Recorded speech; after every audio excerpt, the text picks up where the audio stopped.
St Nicholas Abbey round the outside and Red Caddo charting a course closer to the fence. Nicholas Abbey driven out from Red Caddo and up towards the line. Another win in the race for Aidan O'Brien, and his son Joseph makes it back-to-back wins for St Nicholas Abbey in the Diamond Jubilee Coronation Cup.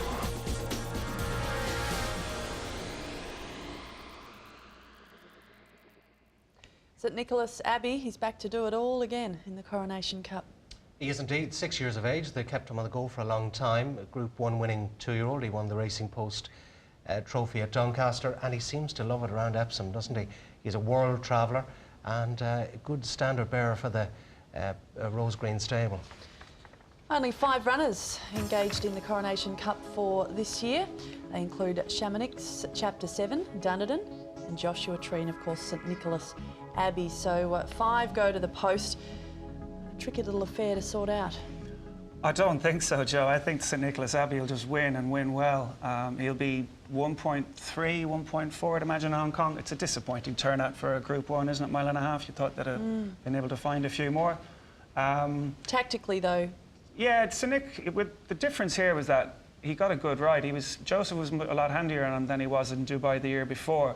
And then the Japanese mare, Gentle Donna, who won the Japan Cup, now that's good form. She was not well ridden. She was wide, no cover throughout.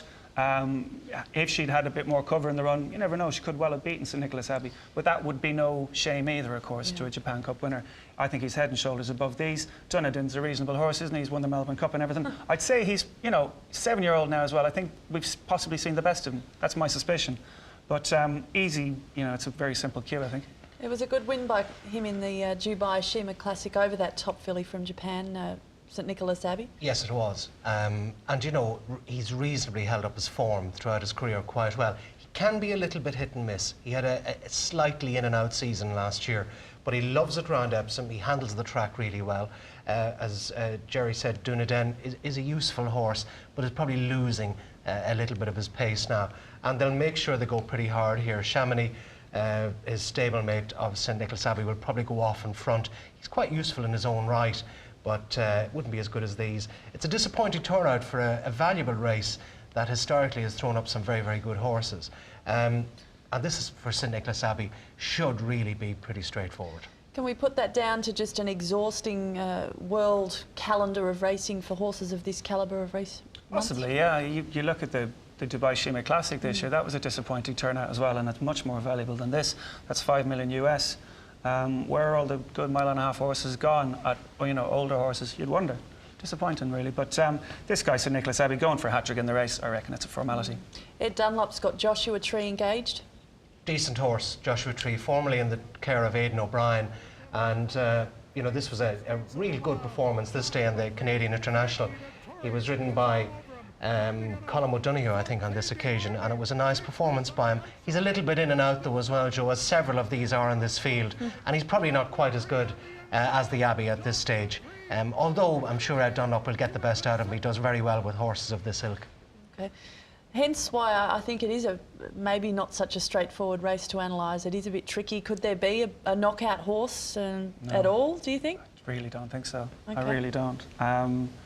I think in Hong Kong, you're looking at a $1.30 chance, St Nicholas Abbey. And he's probably good value at that, really, because there's not a great deal to beat him. Yeah, but you won't see me taking it. No, what? That's why I'm asking you, is there anything in the race that might bob up? Obviously, Dunedin will be under the odds here as well, because they've seen him win the Hong Kong Vase before, obviously Melbourne Cup too. I think the queue would be, if you're getting even money, you're doing okay, I'd say. Okay. Those two. So is he moral, is he, St Nicholas Abbey? I would think so, yeah. It'd be a massive shock were he not to win this. He's just probably too good for them. Yep. All right, well, let's a look at the Coronation Cup, which it seems to be going the way of St Nicholas Abbey. The boys are unanimous there. We move on now to the Woodcote Stakes. Now, this is the first simulcast race tomorrow night in Hong Kong, run over 1,200 metres. A bit more depth to this field than the Coronation Cup. Yeah, numerically at least for these 2-year-olds, it's a difficult one to work out. I went for number 4, Hike. Funny name, isn't he? Hike Bidiak. He's 2 starts, 3rd last time, bit unlucky. Willie Haggis, yeah, I think he'd likely winner for me. Yourself, David? I was quite keen on Thunder Strike here for Richard Hannon and Richard Hughes, a very, very decent type indeed, who's 2 for 2 and I thought was particularly impressive at Windsor on its last start. And the Hannon team, as per normal, their 2-year-olds are carrying all before them, and Thunder Strike looks quite useful. Okay, how are you assessing the 2-year-olds in the UK in general at the moment? It's hard to sort of judge really until you get to Royal Ascot, so we'll know a bit more in about 3 weeks' time when you see them in the group races like the Coventry Stakes, that Dun Approach one last year, so that's when you get a proper gauge on them. I think the 2-year-olds in England are okay. There's been a couple of eye-catching 2-year-olds have won in Ireland recently from Aidan O'Brien's yard, unsurprisingly, in particular at the Derby weekend. Okay, selections for the Woodcote Stakes. Firstly, you, Jeremy. Hike Bidiak, If We Can, Cool Bahamian, and the one that David put up on top, Thunder Strike. We're similar sort of horses again today. I'd go with Thunder Strike, Hike Bidian, If We Can, and Nay Bother from Richard Fahey's stable, a real go-to trainer, and she looks quite a nice type. She's daughter of Invincible Spirit and progressive. Okay. The Dash Handicap Sprint Affair over 1,000 metres. Big field contesting this race. Yeah, that's right. We have also last year's winner, Stone of Falca. He's in there. He was big odds last year when he obliged. It was about 50 to 1, I think. There again, often a race for specialists, Epsom specialists, horses who thrive down this, because it's very, very fast initially downhill, and then they climb up then after from the Tatton corner up. Its draw tends to be quite even though over the years. There's no particular bias that I've noticed in the past. No, they used to say that the high draw was important, but then I think stall 1 or 2, Stone of Falca won last year, which surprised everybody. So it's probably not as significant as it has been, and bearing in mind the very, very soft conditions too, or the likely soft conditions, I beg your pardon, you got to factor them into the equation. Well, here is the performance of Stone of Falca in last year's edition of the race. Lots of hard luck stories as ever in a race like this because of the camber at Epsom. It's not the easiest sprint track, Jerry. No, it's not. And on this occasion, Stone of Falca, he just about, the horse in second there, he'd been held up as well for about around the 200-metre post. He was a bit unlucky.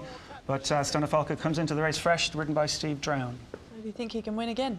I think I have him in the numbers, but the one I put up on top was number 13, Long Awaited, to be ridden by Richard Hughes, who's a specialist in these sprint handicaps. I quite like Top Cop at this for Andrew Balding. 2 starts back, he was 4th of 9 to Duke of Firenze at Goodwood, and I think he's quite useful. He reopposes Duke of Firenze on much better terms here, and Top Cop drawn in 20, I think he'll go close. 20 in a race, we've got 8 different selections there, so that'll tell you something about the race. Well, that's right. It's got a lot of depth to it, the Dash Handicap. All right, to more of the undercard, and we're going to have a look now at the Zebra Stakes. This race run over 2,400 metres, so we've got Tep Mokia carrying saddlecloth number 1. An interesting lineup of horses here. Yeah, there's a race for 4-year-olds and upwards. It's over the Derby trip, and quite an open race, Joe. I thought it was quite difficult to arrive at. Very open, really, and I had to sort of tentative selection was number 4, Cervino. After that, I went for number 6, Duke of Clarence, but I could have made a case for half the field, let's say, to win it. You could make a case, as Jerry says, for a lot of the runners in this. I went with Mark Johnson's Scatter Dice, who's quite a nice filly by Munson. She disappointed last time out, but she's got some pretty solid form lines. Duke of Clarence, I thought was interesting. Right Step from Alan Jarvis's yard has got course and distance form, and the horse that Jerry mentioned, Cervino, who ran well in this race before. Okay, more of the undercard we look at now in the Voyage Stakes. Yeah, that's the last we'll take a look at, and the last on the programme at Epsom.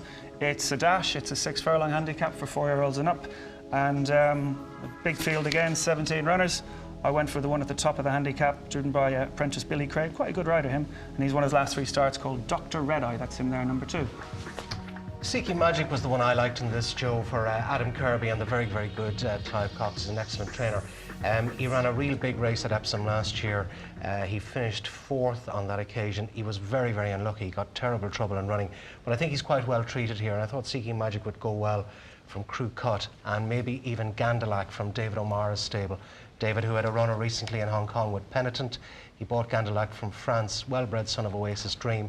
He might be okay, but Seeking Magic for me. Okay, so recapping their selections for the last of our simulcast races, the Voyage Stakes. Jeremy's gone with Dr. Red Eye, number 2 from Compton, Gandalac and Charlotte Rosina.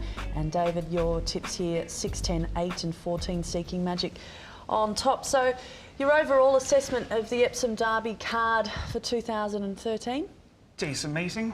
Decent meeting, I think, yeah. Disappointing turnout for the Coronation Cup, but it's sure to be a good spectacle, and it'll get the attention of plenty of people, especially in Hong Kong. Yeah, obviously Don't Approach, I keep saying New Approach. He's the one that everybody, all eyes will be on. Will he stay, and so on.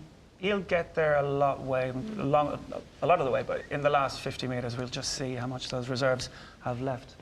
Yes, of course it's a very important race from a commercial point of view with regard to horses, where they're going to go to stud and how you're going to stand them. If the betting is anything to go by, Galileo will be the ultimate winner. He's got several representatives, and his son, New Approach, has made a startling start to his stud career. So all eyes will be on Dawn Approach, and they could be on Frankie Dettori as well, who this week has been given the green light to return to the saddle, and there's some speculation that he might possibly get a ride at the meeting. Yeah, there's possibly an outside chance of that, but failing that, we'll see him in action in the French Derby on Sunday night. He rides an Irish horse in that first cornerstone.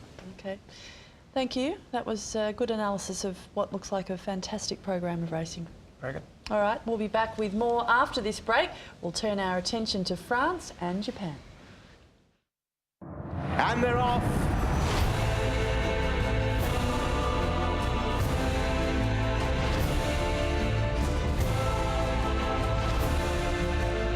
Camelot hanging down the camber is beginning to close the initiative as they go inside the final furlong.